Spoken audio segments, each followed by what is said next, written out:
Is this thing on? All right, let's get this show on the road. Okay.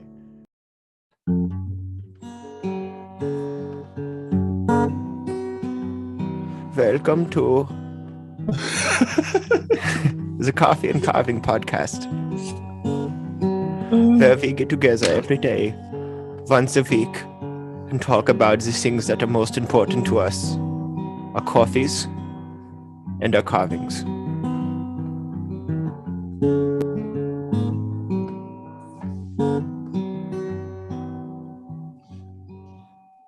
Oh, very nice. Very nice. Very nice. A dung beetle walks into a bar and asks, "Is this stool taken?"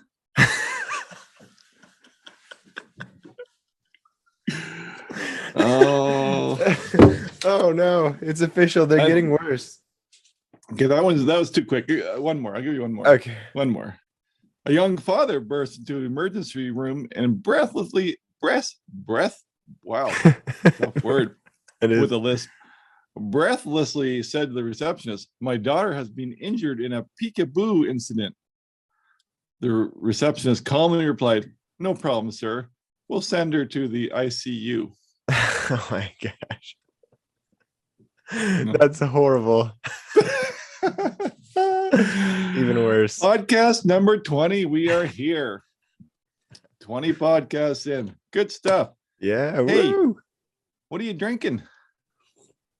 A whole cup of Irish coffee.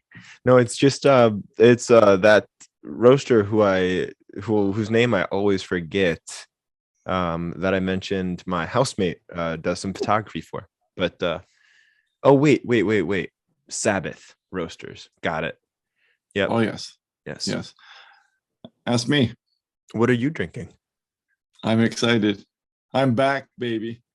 What is it? Travel mug size of espresso. Oh, no way. Yeah. What made you do that? Illy espresso, because I missed it so much, and my stomach says you can have some, just to do it in moderation. So yeah.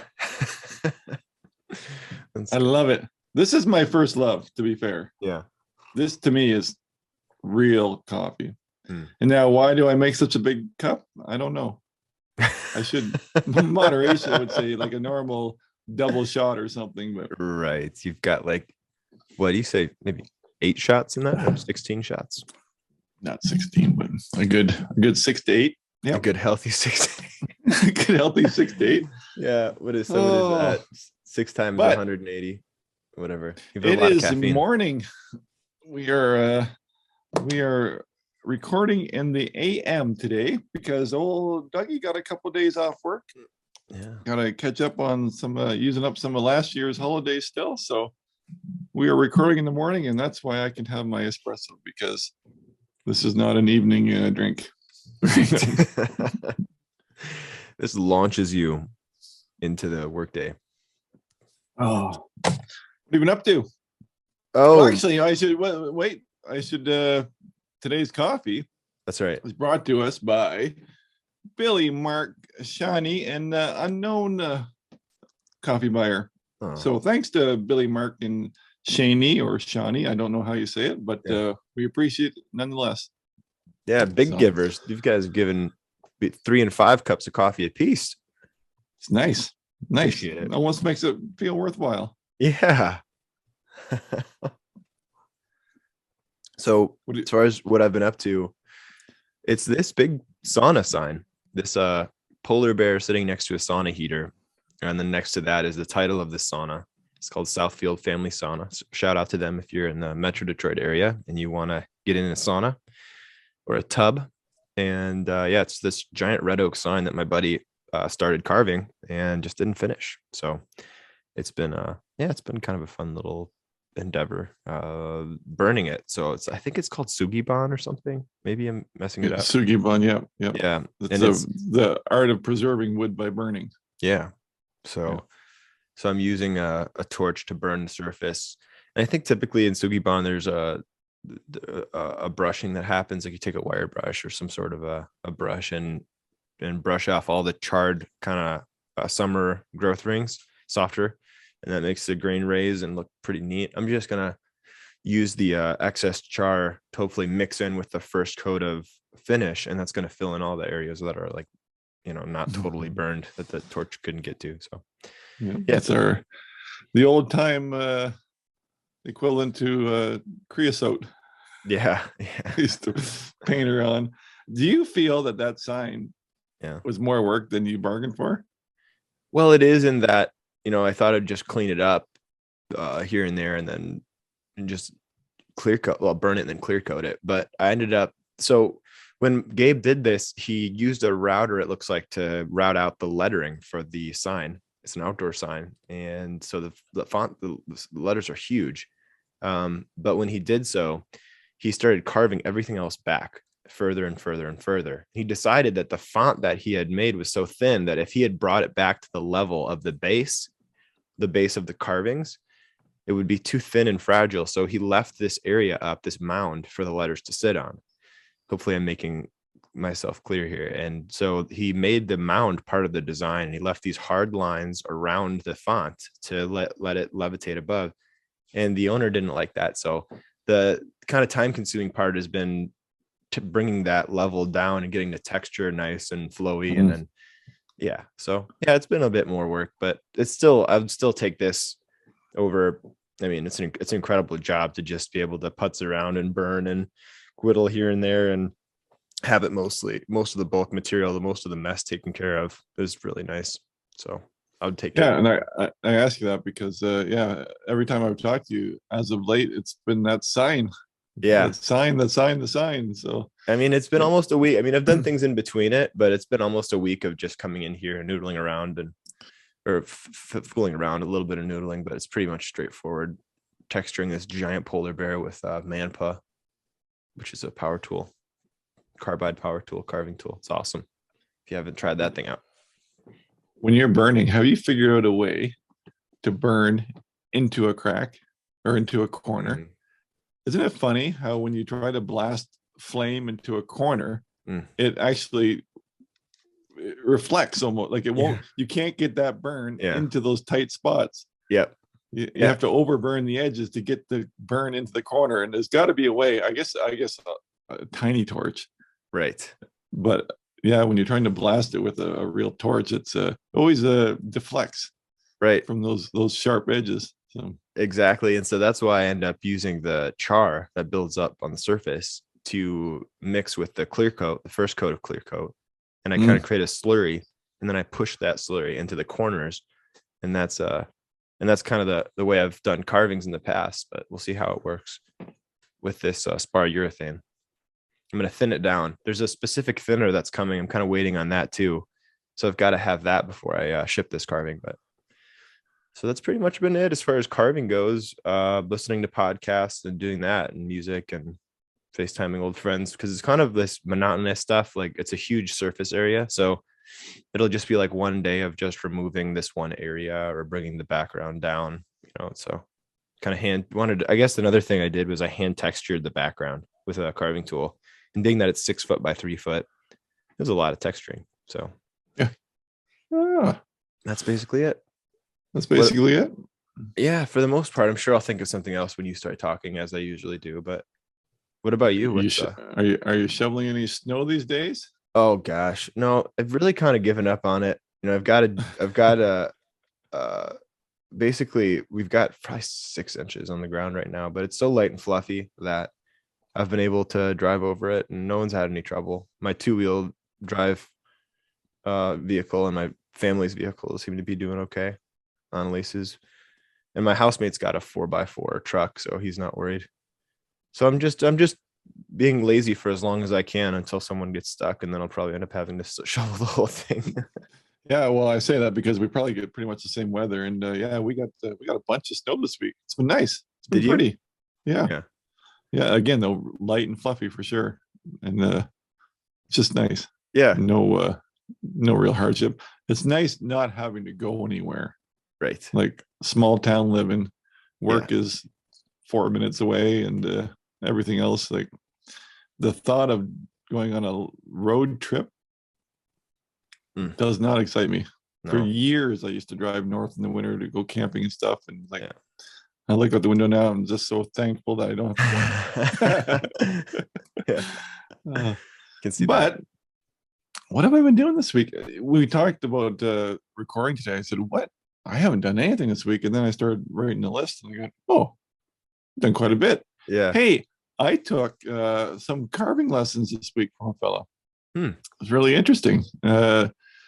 Kind of a nerdy hipster millennial kind of guy. But Yeah. it was did some sounds online cool. courses. Yeah. How were they? They were pretty good. What is that racket I hear? Oh, the fan. It's You pretty guys see loud. this new this new heater? Oh yeah. Yeah. Oh, That's it's loud. is it? Well, you got a microphone to it, I guess. Yeah. Turn it the other way. Is that better? Just ignore it. Yeah. That annoying noise in the background, not there. Anyway, yeah. So me and Alec gave me some online lessons this week, and it was fun. I think it was Cool. fun. Yeah, Was it fun? It was fun. We did. We got pretty far. We've got a nice little face to show for both of us. Kind of walk through some stuff, and yeah, it was good. Worked out well. One of my takeaways from that, and it's so funny, like you carve small faces. Like when I look at your carvings, I never think they're that small, but that face that you're teaching me that we're working on will be one of the smallest bark faces I've ever done. Period. Wow. Like I'm used to my big honking tools and hogging out the wood, and now we're just doing like a little. Well, if it's 3 inches wide, I'd be surprised. Right. So, but that was fun. Yeah, big fun. Yeah. But then after that, I did a bunch of carving too, a bunch of little smaller guys, but the same effect, like goofy characters, like some of these guys. Nice. And then I got carried away, and I don't know what I made. I thought I was making like a crazy tree spirit guy who kind of turned into a sea monster, turned into I don't know, but this was my that's cool. That's someone my favorite one. Someone said Lovejoy, and so I went and Googled Lovejoy, and he makes those octopus men.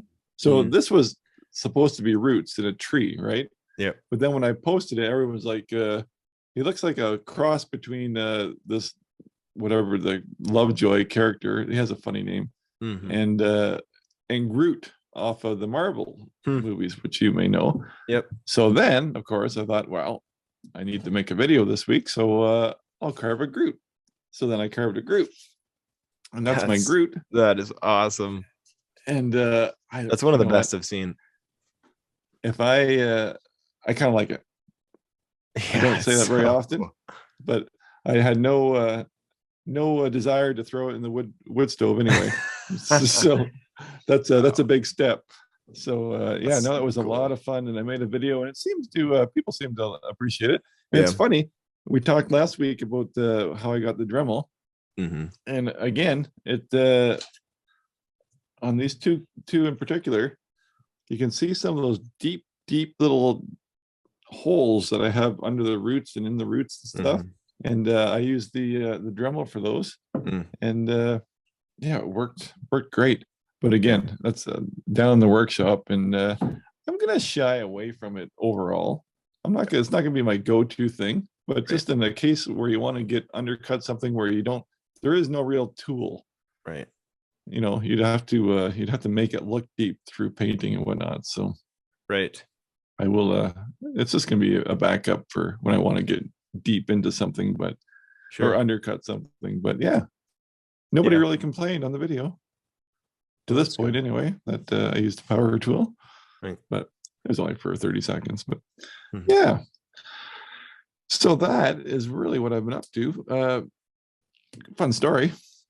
Yeah, with all the snow, I take care of a strip mall in town here, right? And I manage all the stores and the snow plowing and parking lot stuff and lighting and whatever. But I got a call, urgent call Sunday morning, and the snow that one of the snowplow guys accidentally backed into a bank and went through the window.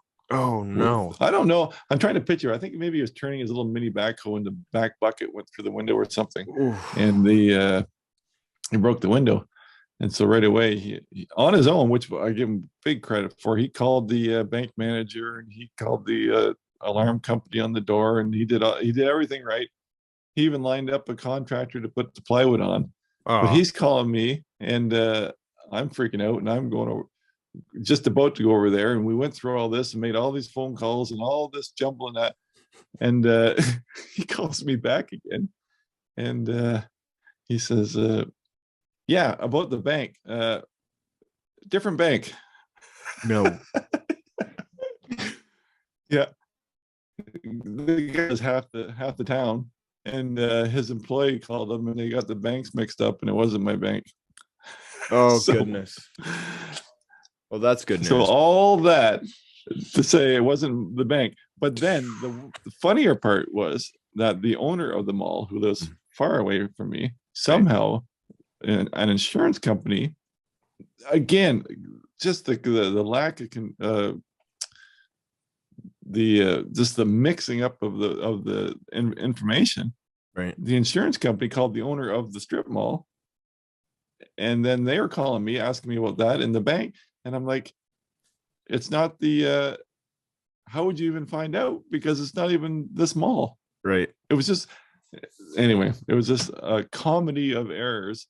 And so I spent 14 phone calls on this non-existent broken window that turned out to be right downtown in a different area of town. But it's just so funny that I kept. So finally, he calls me back. I said, "Are you stupid?" So quick, because he didn't know it. He was going through his employee who gave him the wrong name of the bank. And then finally, when he got it all done, but anyway, it was hilarious, and it was funnier yet that the owner of the mall was calling me a day later with all the same information, and that it hadn't. He told me that I hear the bank was broken into last night. I'm like, are you kidding me? Because I just had a phone call yesterday about the broken window, but now it's been broken into, and it's the slow. When you deal with these big companies, everything goes to the manager of the branch, then it goes to the head office, then it goes to their maintenance guy, then it goes to their insurance guy, then it goes back to the owner of the mall, then it goes back to me. Yeah. So it's like days later, and so it's still trickling in, and it was never anything. But you'll probably hear from his mother in a couple of days. Right. That's about it. Right. So that's about all I got. Along with that carving video, though, I did a secondary video, which won't be very popular, but it's the painting of the Groot. And I did that just for a little teaching time. Yeah. And one thing I wanted to talk to you about on the same subject was when I'm thinking about the idea of possibly someday selling my work. Do you see a difference from painting? I've shied away from the term artist my whole life, and maybe it's what I am, but I don't. But for sure, do you see the difference in a painted carving to a natural or a wax carving, and the fact that the art level drops when it becomes painted or goofier? Is there goofy art? Like when you say something is art, it kind of raises the price. Sure. Is that true? I'm just thinking out loud talking, well, so to your first question, as far as if painting affects the value of a carving, I think it probably affects it favorably. Like people love color, and so I've noticed that if ever I have a single carving that's painted amongst a display of carvings that aren't, that one usually goes first. So I don't know why that I don't know why that is. I think it's just because we're attracted to things that look different, and because it looks like that's the rare piece or the one that stands out. The color pops, and sort of the sea of blander color tones of it appeals to some folks. But as far as whether your second question was the goofiness. Does that affect value? I don't see that as being the case. In fact, some of the carvings that are most cherished are the ones that are goofy. Like they might be slower to sell. So I will say that I've noticed that some of the like odder carvings that I've done, Yeah. they're less likely to sell. I'll keep them around for a few. If I kind of my point of reference here is art shows. So so I'll keep them around. Maybe I'll travel to 3 or 4 art shows. But by the time someone finds it who wants it, they're so stoked. They're way more excited than the guy who bought the one that looks cool. Different personality. Yeah. Totally different personality. And they're so much more fun to sell. This was my example. Like which one? Yeah. Right. So to me, this one's a little bit, for lack of a better term, arty. And what I'm showing is one is a natural finished wax carving, which is your traditional wood spear, and the other one's like a goofy-eyed caricature. Yep. And I was just thinking about that, going, well, where do you put your focus on something? Like, I guess it's goofy is fun, but if it lowers the value, right, to be goofy, you know what I mean? This is important if you want to try and make some money out of it. Totally. So. Yeah. So I don't know. I guess I've seen everything that you can imagine, but it seems like the tendency is for the kind of the more mainstream ones to sell better, like the more serious green men and the wood spirits. People tend to like those because they have a sort of like a neutral look, and you can put them in a house and they're kind of decorative and kind of ominous and kind of fun and spooky. But yeah, the more colorful, silly ones, they might take a little longer to sell, but the buyers are generally more likable people to begin with. Yeah. No, I was thinking about that. And I go, yeah, I'm glad. There is something to it though. Yeah. But that's my experience. And there are probably some folks out there who only carve or who only paint, these caricaturized paintings, and like those are what sell for them. So that's because that's their thing. Right. It becomes your thing. Right. Yeah. So I haven't found my thing yet, but kind of leads us into our topic of conversation is change. Today we're talking change, and I'll give you a little one area of my life anyway, which was a big deal about change, and that's of course the YouTube world. And when I started out YouTube, not the channel that I'm on now, but my first YouTube channel, I had a YouTube channel which was all like bushcraft and survival. Right. It was all friction fires, sleeping in leaves and lean-tos, and just the bare bones survival stuff, and then the skill aspect of the friction fires and whatnot, right? And then I gave that channel up, and I started a new one about a year later after a good healthy break, and then started the same type of stuff and added some trips and stuff, but started getting some followers, but then discovered carving. And then carving slowly to this point now has really just taken over my life. Now, people were upset. And again, I'm not talking about them because it is what it is, but I've changed. Like I said, now, like when I look out the window and see that snow, I'm not thinking there's nothing I would rather do than drive north for 10 hours, 1,000 kilometers, dig a hole in a snowbank, crawl in and sleep there. Right. Because I'm 50 now, and that has the appeal is gone. Yeah.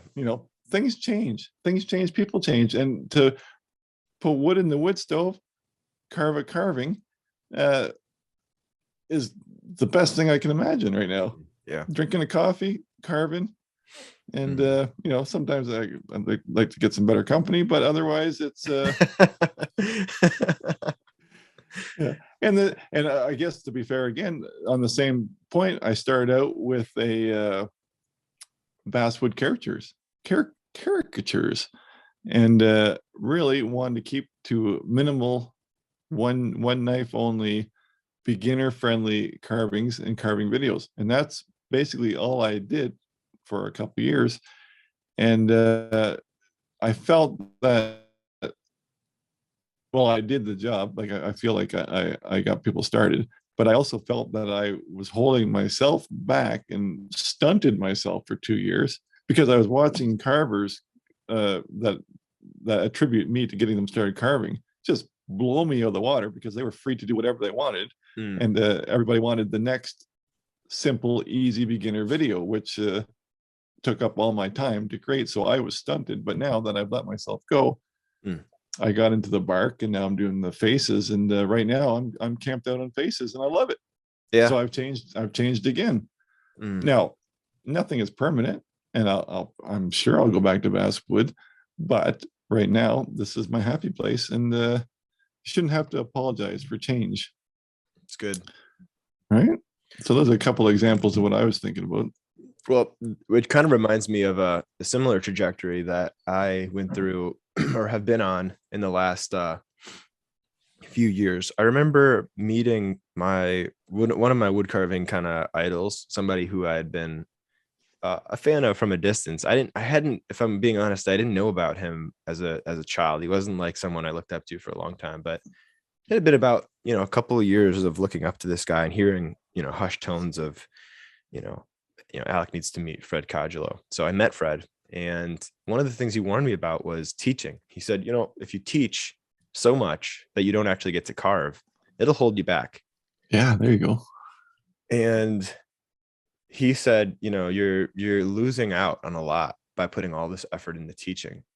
And man, that was convicting, because at the time, I've mentioned this before, I was doing a contract, and technically I'm still, the contract terms have changed, thankfully. And so we're working on different types of projects now. But at the time, I was just churning out carving after carving, and I was just trying to get them out as quickly as possible.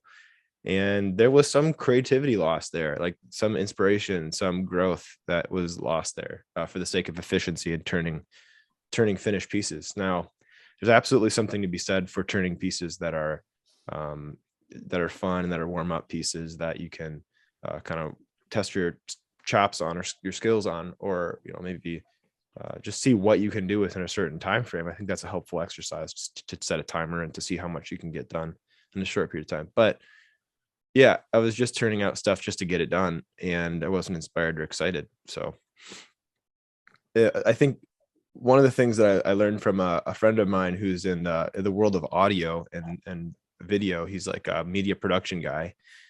He was saying, maybe 60 or 70% of your work has to be money-making work, stuff that you do because you need to do it.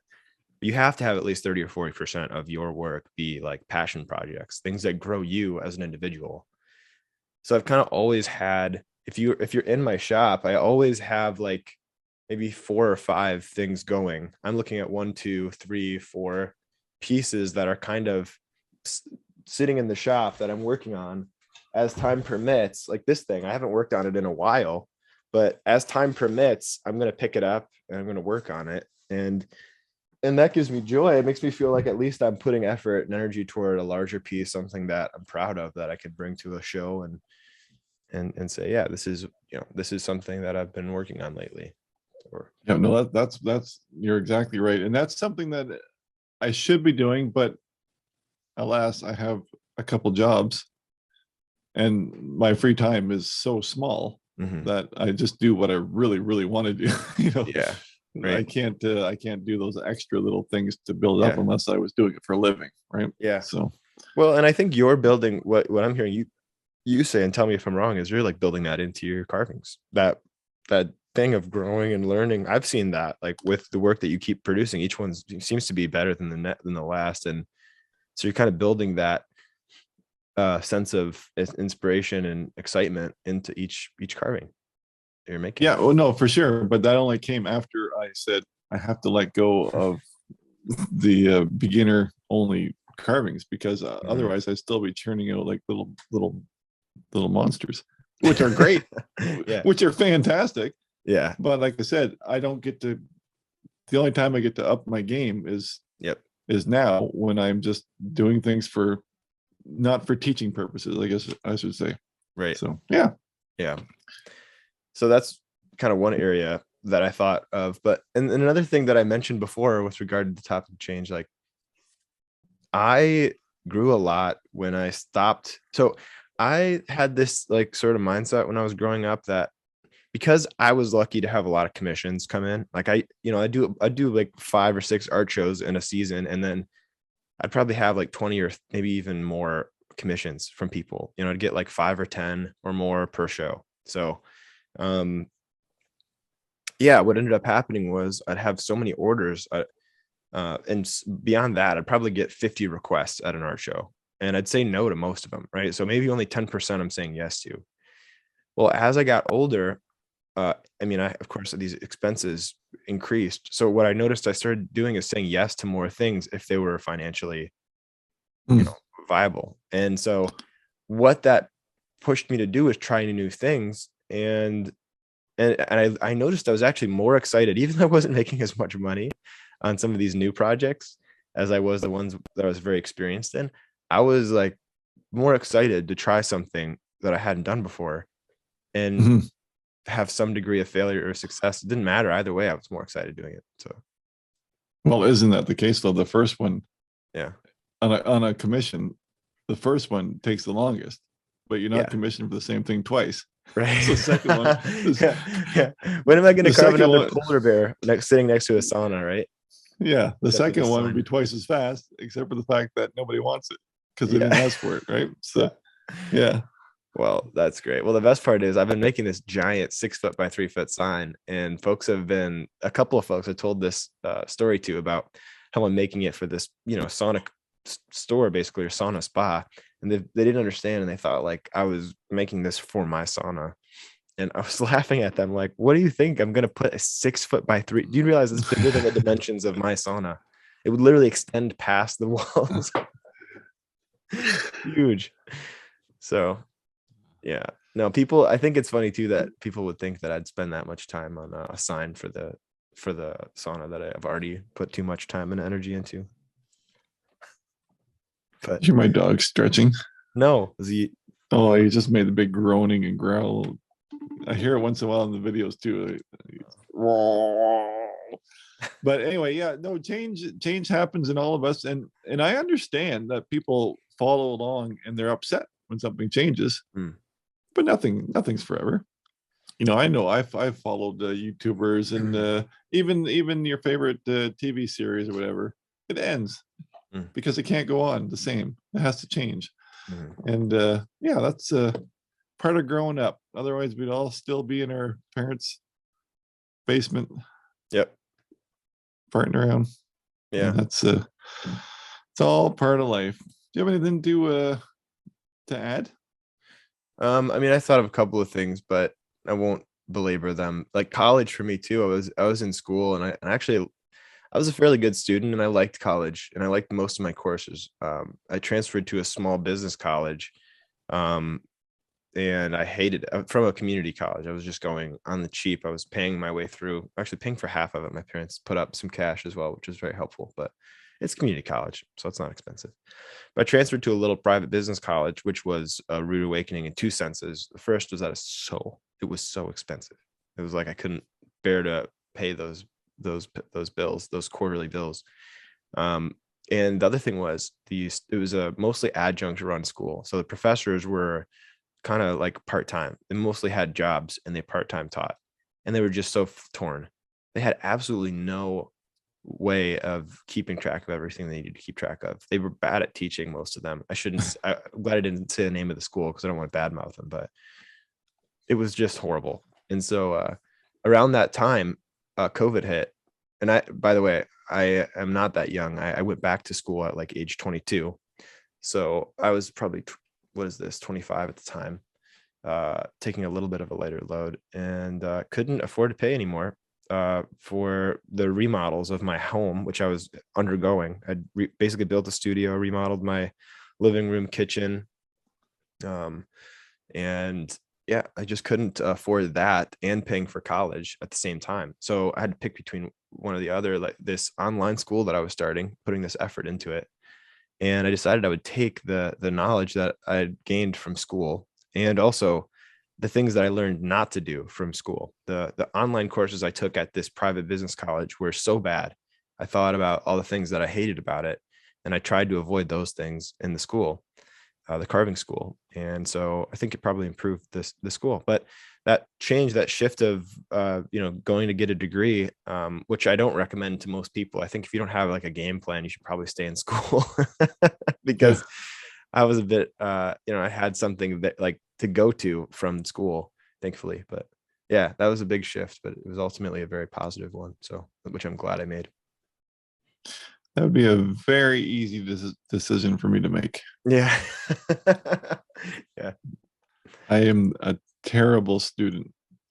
I should say that I'm a terrible student if I have to take notes with a pen and paper. Right. In fact, even the act of putting a form or a pen or a paper in my hand, I'm instantly angry to this day. To this day. That's why that was one of my things. Remember, I talked about the post office. Like, she handed me a form and a thing and go fill that out. And Right. I'm angry. I hate it. I need to build things. I don't need to write things, and that's just who I am. But yeah, it's terrible. It is funny. Yeah. No, I still kind of I get that way. I go in and out of it, but yeah, I didn't always hate school, but yeah, that definitely felt that. I could never be a sit at a desk guy, and I mean, good for those. We need those in the world, but my goodness, that's something I could never do. No way. So. Absolutely not. But that being said, is it time for know what? I think it might be. What time could it be? Mailbag.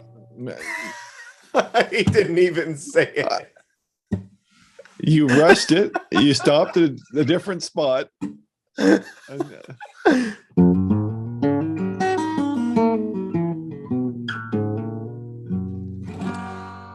Mailbag. Better. It's that time of the week where we read regardless the mail. Of what that noise was. Now it's time for mailbag. That was beautiful, the stunning, perfect noise. All right, so Steven says, "Hey guys, thanks for the show. I personally choose to listen instead of watching. This way I can carve and stay tuned in. Although I would like to see you guys on video for your demonstrations and tool show and tell. For Douglas, in terms of shipping to the US, have you tried Chit Chats?" I read this one. Yes. Yeah. So he goes on about talking about the Canadian prices and how you should look at your post office and see if they offer that or affiliated drop-off locations. Huh. Yes, I actually did look at that, and there's no city within 100 miles of me that offers that service. But they do offer it in Ontario at different selected cities, but nothing near me at all. When I first read that, I thought he was like making something up because I thought it said Chip Chats, which is the name of a wood carving magazine. Yeah, exactly. I think I figured out the how to get things mailed. Yeah. I'm going to give that job to my wife. Oh, that's to be married. That's nice. He says, for Andy, very inspiring what you do with carvings, commission work, and the opportunities you take on, and tell everyone. Keep it up. Both of you are great and very talented. I love the work. Thanks for the show and humor, or humor, as many people call it. Steven, thank you. Mark, hey, spell humor. Humor. HUMOOOORW.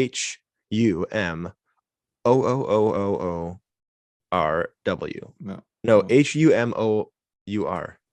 There you go. Okay. How do spell color? COLOUR.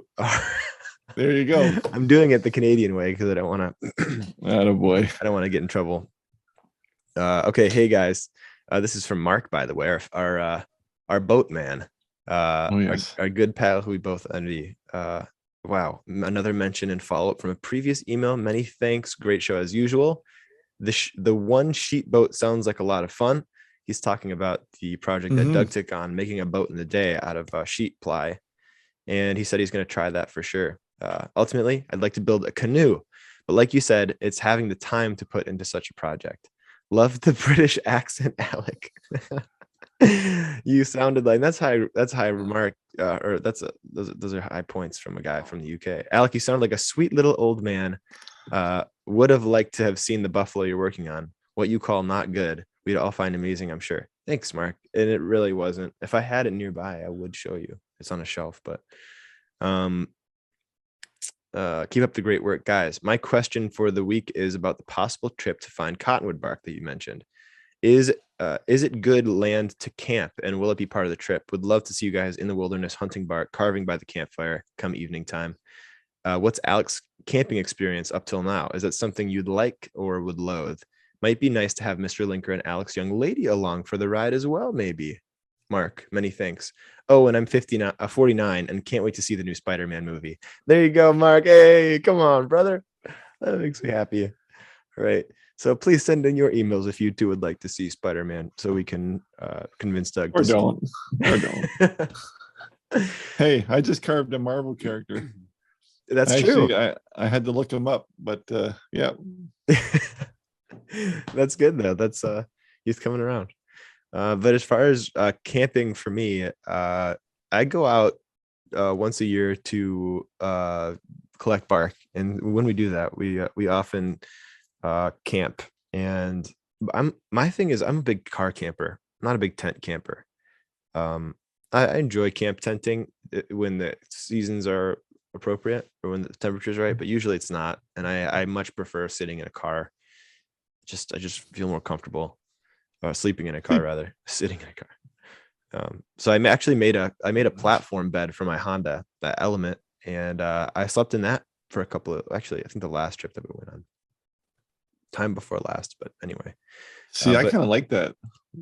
Yeah, that's right along the lines of our Maverick and Foresty Forest living. Yep. Yeah, camping cool. out of the vehicle. I love it. I love the idea.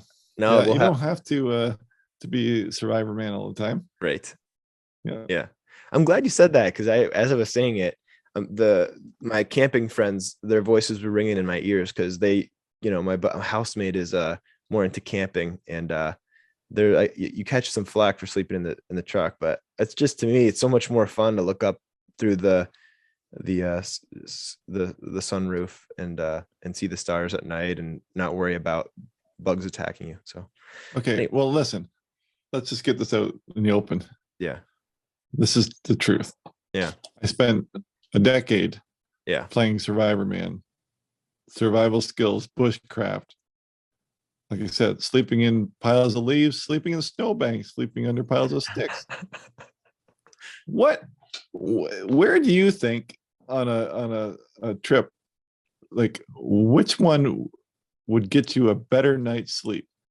Sleeping on a mattress in a vehicle or sleeping in a snowbank in the winter? I'm gonna have to go with oh man, it's tough. Snowbank. It's tough. Eh? It's a tough one. Yeah, or maybe the leaves. Maybe leaves. Yeah. Leaves. Yeah. It's a no-brainer. Yeah. There's no trip I ever drove home from that I was like, oh, I feel so well rested. Every time on the drive home, I'm like, I can't keep my eyes open anymore. I'm falling asleep driving home. Yeah. It's the worst. Yeah. So anyway. Yeah. That all that to say is I love the idea of car camping. Actually, not even car camping just means bringing all the luxuries in your trunk, like not in a backpack. Yep. But the sleeping in your vehicle is another, like, van truck life. Like, that's even that's one step up from car camping, even in my mind. So in other words, Mark, if you see us heading to Montana in the near future, it would be probably car camping. And I love the idea of having Mrs. Linker and Alex, young lady. Why am I reading it in the third person? Because I'm reading it from the email. But yeah, that'd be great. That'd be really fun. So Jared says, hey guys, love what you do. I have been wanting to begin making videos. Unfortunately, I have zero idea where to start. I was hoping that you could give me some direction, pointers, and gently point me in the right direction. I was thinking of buying an off-brand GoPro, relevant to what Doug and I were talking about recently, and I'll get into that in a second, or maybe a tablet for editing and uploading. I don't have a computer. Along with carving, I would be filming outdoors in tree wood identification videos. Would this be a usable setup, or am I barking up the wrong tree? Oh. Jared. I'm sorry if this was a waste of time and an annoyance. I'm just not having any luck. No, not at all, Jared. Well, I'm gonna put this one on Doug because he's definitely better at uh, getting like a setup that is nice, easy, and workable. I'm still Well, figuring mine out. to be fair, setting yourself up to make videos is pretty much the same idea as setting yourself up for carving. Right. You're always going to want to try something else. And finally, I've come through that whole thing, just like I've come through the whole thing with all the different tools and stuff, and define what works for you and what you like. Right. But I'll tell you right off, to start with an off-brand GoPro-ish camera, I would not do. If I had a smartphone, I'd be all over that smartphone just to start. Yeah. And the trick to starting is just start. Yeah. Don't overthink it. The truth, again, practice makes perfect. And you're going to watch your first videos in 5 years and say they absolutely sucked as to where you are today. Yeah. But you have to start. And that's the key. Start, put yourself out there, and don't spend. It doesn't take thousands of dollars to get yourself set up. If you have a smartphone, start with a smartphone. If you have a smartphone with good storage and whatnot, use the iMovie on your smartphone or your tablet. And iMovie has an app. What I don't like about editing on a tablet, and I have this is an iPad Pro I'm talking on right now, is I thought I was going to edit on this, but everything wants to revert to apps. So you can't get a real good editor. I know someone's going to send me a link to some editor that I can get, but I don't want it. Everything seems to revert to apps on an iPad or a tablet type thing rather than a home-based computer. Now, do I do anything different on my computer than I could on iMovie? Probably not, because I'm a very simple man. If you've watched my videos, you may know that I don't edit any grand things thrown in, or there's nothing. It's just basically cuts on each end and maybe a little blurring in between, but otherwise I don't do any fancy editing. But to me, again, the bottom line is just start. Start. Use your phone. Off-brand GoPro, they might have a good video. Audio probably sucks. Right. The smartphone seems to be a great starting point for videos. In fact, better than most $1,000 cameras. Yeah. Especially these newer phones. My goodness. Yeah. Like they're going to put the camera companies out of business. It's incredible. Yeah. No, and I've tested this for the school. I mean, I have I don't know, $2,500 camera rig sitting on my table over there, and filming with a phone has shown to be even easier in some cases and better in that I can use digital zoom more quickly and efficiently and get the camera in between myself and the carving. And that's a big deal. I mean, the biggest issue I see with using like a video camera with really nice lenses, if you're doing carving stuff, is it's harder to stay out of the way of the camera unless you have a really nice setup or really nice rig or somebody manning the camera for you. It's like when you're doing it on your own, smaller is better. And so a phone is awesome. So yeah. And I bought the iPad Pro thinking it would be an awesome way of editing video on the go. But like Doug, I experienced the same thing. I can't, it's horrible to edit on. You can get all these external things to add on and whatnot, but it's just it's just not too fun. much. Yeah, it's just not fun. But so to be sticking with him for a minute here, it's a tough starting point too, right? Yeah. Like starting YouTube does not give you great satisfaction immediately, especially these days. It's a long road to hoe. It's going to take a while to build up momentum. So that's why I say don't overthink it. Just put some stuff out there, see if anyone's interested, and you won't grow the masses immediately, or you might, depending on YouTube's algorithm, if it for some reason picks up your thing and runs with it. But no, overall, it's a slow and steady process. Yeah, no doubt. So that's a good question, Jared, though. I'm glad that Doug's here to give you a good answer. Have either of you worked with pine knots? They look like they'd be fun, but I also hear they're very difficult to carve as they're very hard. Any thoughts? That's something I've always wanted to try. I've seen them. Yeah.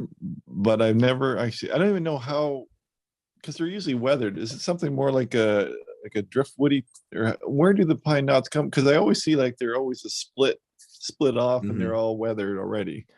I think I what don't it know. is, well, so what I think is going on, and maybe I'm wrong, and pine knot carvers correct me, but I think when the tree decays, the pine knots, because they have the sap, the resin, they hold up longer, and so it sort of clings to the resiny part of the limb where it's It's branching just out. what's left over, yeah, Yeah, from the and rot. so that's where you're getting these things that wash up on shore, these pieces of basically resin filled pieces of knot, and I think mostly it's power carving because Yeah, yeah. what I was gonna say is, again, you take some nice Swedish steel, and you can chip your axe on a pine knot. Oh boy. Wow. Like it is one of the toughest things. You could be chopping through a pine. Pine is soft, Yeah. as a rule, and all of a sudden you hit a knot, and that can do more damage to your tools. That's one of the things that we always kind of watch for. Don't chop pine knots Yeah. with No, your that's fine true. edge steel. Like even your big hacking knives and whatnot, they chip. That's how you always get chips. So yeah, I haven't ever carved a pine knot. I love the look of them. I see I want to say maybe Josh Cart. Yeah. He carves them. Yeah, he does. So yeah. So I like the idea of that, but never had one, never carved one. Yeah, and there's also the to me the OG pine knot carver is Nancy Tuttle. She's amazing. Check her out if you haven't. Nancy Tuttle, Tuttle. Anyway, Mark pipes up again and says, "Hey guys, sorry for clogging up your inbox, but had another thought to add to my previous email about carving bark. After watching Doug's Groot carving video, I'm so jealous. Maybe if you'd be up for it, you could do a competition to win a couple of chunks of the bark for loyal followers of your show and coffee buyers alike. Just a thought." Oh, I see. So he's saying submit your carvings and whoever wins gets a couple of pieces of our bark. If I'm understanding correctly. Just a thought as I'm watching Mr. Linker multi-tool carve my favorite Marvel hero. I'm currently trying to make a basswood version myself. Thanks again. Nice. Well, there you go, Alec. You can spearhead that competition and give away some of your bark. I'm thinking, well, see, what I was thinking is because you have more of the nicer bark, my bark, it's not going to be as What nice. I was kind of thinking was that I pay money for each and every piece of bark that I have. I have not been collecting it for free. Yeah, so I have it purchased and shipped to me. But well, not a bad idea, Mark. And maybe obviously we're very willing.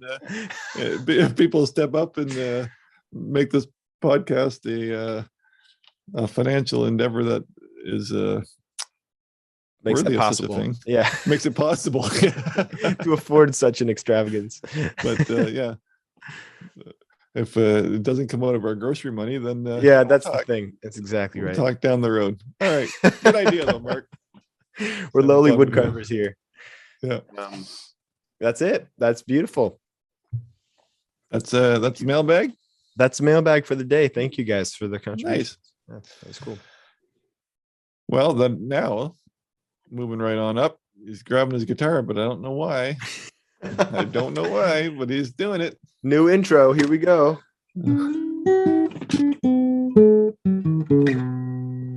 What you been up to? What you been doing? What you been listening to? No, wrong part. Part.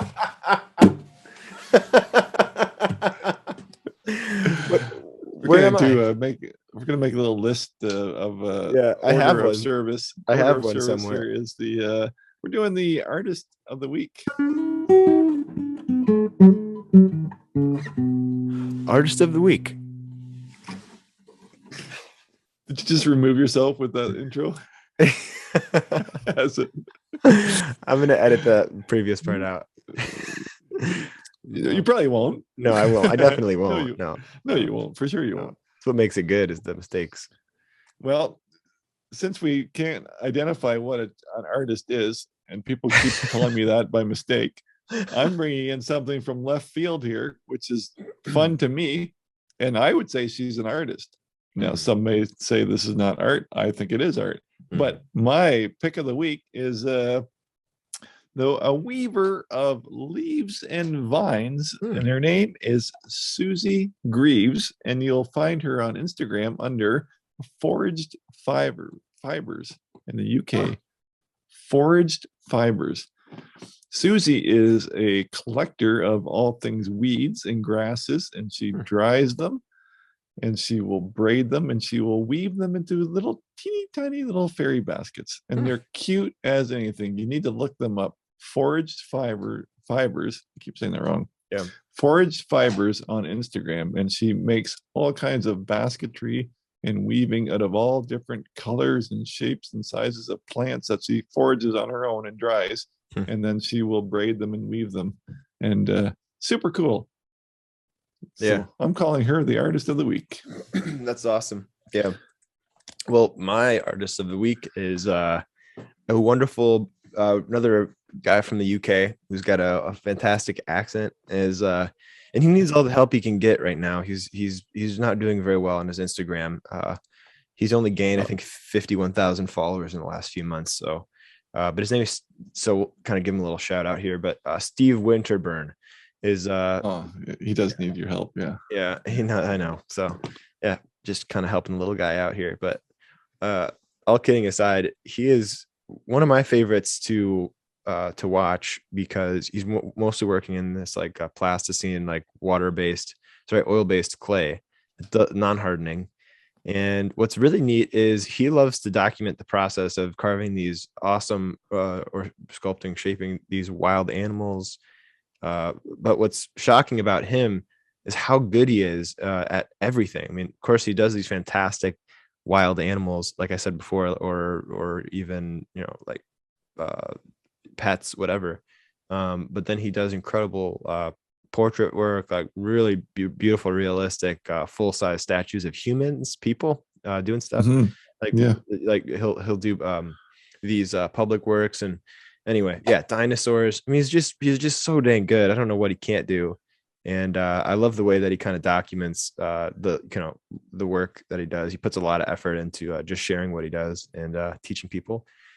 And yeah, so he's my artist of the week. We've talked about him before. I like him. He's very entertaining too. He's a real character. I like him. He's actually an ex-bodybuilder, so he's got a big frame, but you can see that he was probably just a giant. But yeah, I guess that's what he did as a. I don't know if that was a career or what for him, but yeah.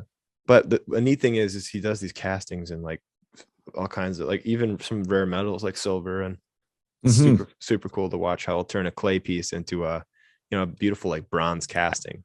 So I've seen him do like full size like elk, I think, like just monster clay sculptures too. There you go. Absolutely awesome.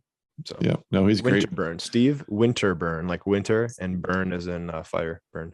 So, and that's Instagram as well. Yeah, Steve Winterburn is his handle. So check out Foraged Fibers and Steve Winterburn on Instagram. That's right. And give them some love. Yeah, that's right. All right. Now it's time.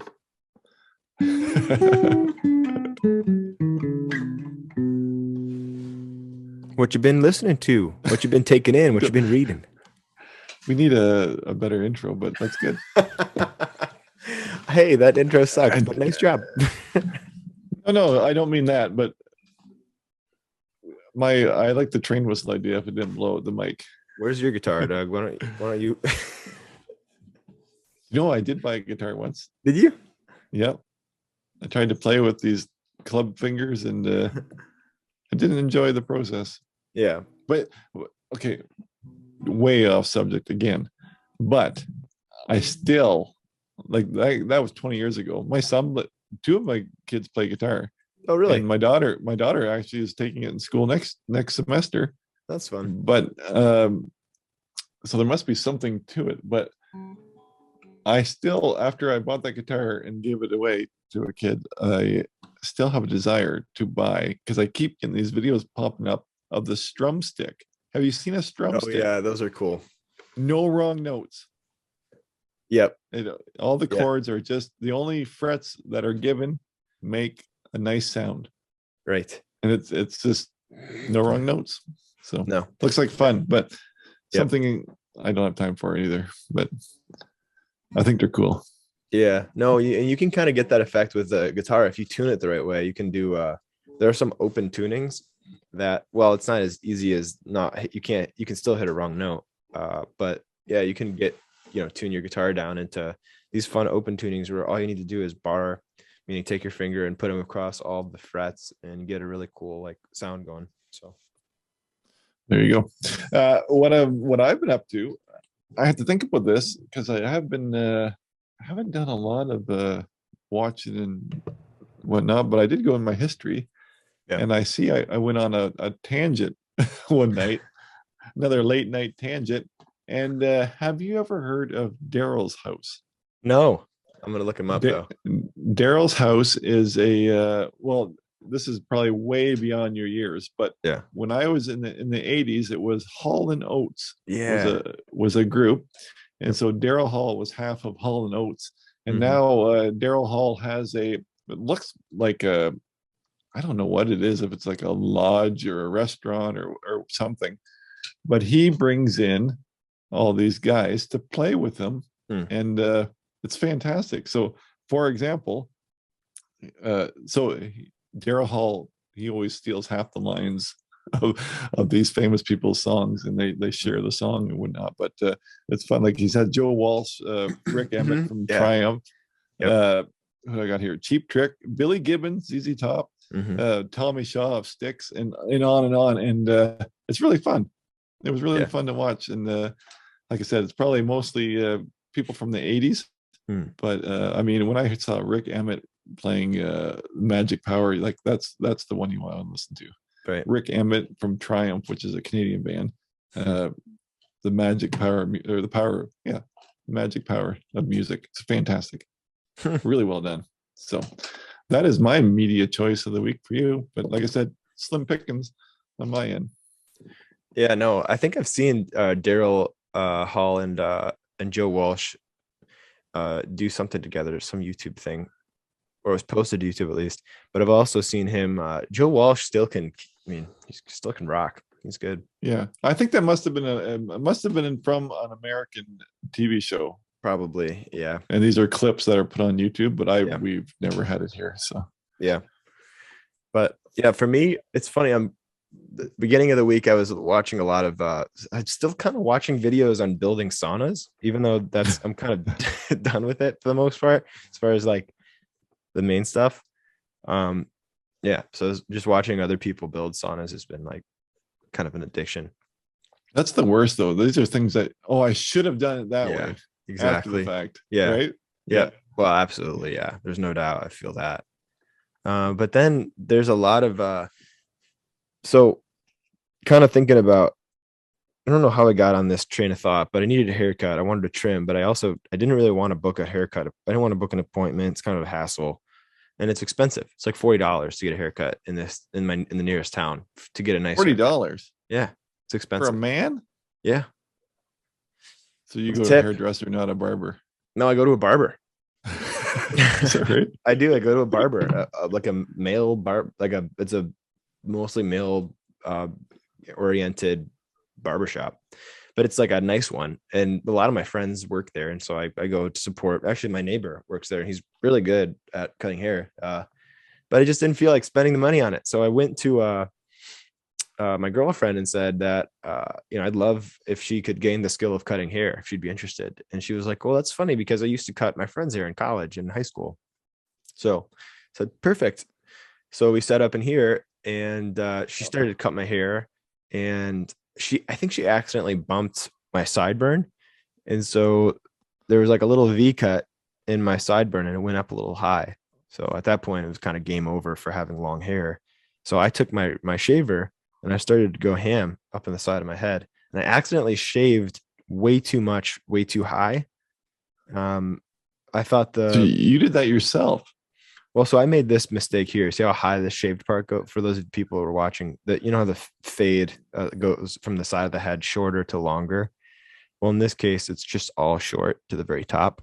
And that was my doing. So this side's better because she did this side. But so as you can tell, it's really, this side needs to be fixed. I think we need to bring this side down a little bit more to match the other side. But at this point, it's kind of freeing to not care that much about how you look in your haircut. Mhm.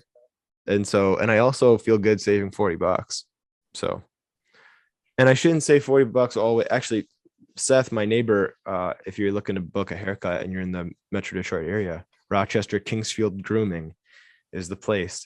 Go see any of the guys there. They're awesome. But Seth is fantastic as well. He gives me a deal. So I think it's $30 with tip. Okay. But it's normally $40. So your media of the week is you getting watching haircut videos. Okay, there you go. Brought it back around. Man, that was wow. You're right. That was unnecessarily. So you were watching haircut videos. That's interesting. So both of us were to try and brush up on our skills before we started. So most of my YouTube history is just like looking at guys haircuts, cut hair. Yeah, cutting their own, how to cut your own hair, how to cut other people's hair. So see, anytime I've done that. So last time I had a haircut, probably pushing 2 years. Yeah. Because my hair goes slow. Yep. And my head is like my beard. It's like usually it's like all or nothing. Like I don't really trim. I just shave it, leave it for 2 years. Yep. Beard, grow for a year, shave it. But yeah. There is no, I made fun of you a little bit about the $40 haircut, but there is a whole new genre of barbershop, eh? And it's kind of like the hipster groove, and a bunch of like the barbers are all like fully tattooed hipsters. And I mean, it's kind of cool. I mean, it would be kind of cool to go to. It'd be an experience itself, right? No, it is cool. Not just it's not going to the barber, right? Yeah, no, it's the old school barber that has all the old guys sitting beside you, belly aching about the weather and stuff. So yeah, there's not as much of the weather belly aching, but there is kind of like a certain flavor that's consistent in all places like that, like barbershops. Is like you're definitely getting made fun of. There's definitely crass jokes being thrown around, like a larger amount of crass jokes than normal. It's kind of the typical fodder for a barber. So it's always fun. I always enjoy like sitting in there, and it's kind of like when you sit in that chair, you're sitting in the hot seat. So all the barbers are usually interacting and tearing you apart on something. So it's fun. Very good. That's it. Well, that's our week, folks. Again, big thanks to all who purchased coffee for us this week. And if we get some more of them, Alec might even give you one of his carvings. Yes, that's definitely what we previously agreed to and talked about many times. Maybe I'll make you a big 3-foot by 6-foot sign if you have a home business. Yep. Or Doug will give you his house. Oh, there you go. And if you're a Jeep enthusiast, maybe Alec will. That's where I draw the line. Stop it right there. Vintage Jeep. That's where I draw the line. No one's good. All right. Thanks for listening and watching, everybody. And we will catch you all next week on episode 21. Wow. There you go.